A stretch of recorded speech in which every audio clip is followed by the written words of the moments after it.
name is Doug Beni. I'm a Senior Solutions Engineer with SonicWall, and today we're going to talk about an authentication bypass vulnerability. CVE 2017-7546 is an improper authentication vulnerability in PostgreSQL's libpq client. libpq functionality establishes connections, sends SQL queries, retrieves results, and provides error handling. This signature looks for a 6-byte malformed password message right at the start of a TCP session to port 5432. This specific pattern is part of an exploit because it only triggers on established connections with an exact 6-byte payload. It catches and blocks those malicious attempts before they reach the database. Let's drill into the details and see who's involved in this attack, what's being attacked, and what we can do about it.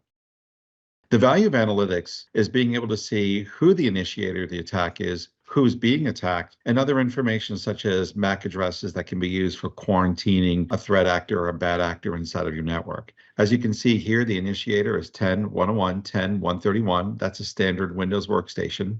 And the responder is 10.101.254.212, a legacy server that hasn't been patched in years that is still mission critical to this organization's operations.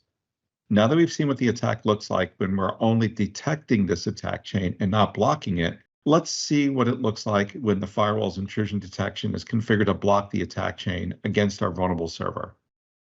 Looking at the bottom half, these are the intrusion events that were stopped because we enabled detection and blocking. As you can see, the entirety of the attack chain is blocked, including PostgreSQL authentication bypass attack. As you can see, when our SonicWall firewalls are properly configured, it's easy to stop the threat, analyze what happened, and use that data to remediate the threat.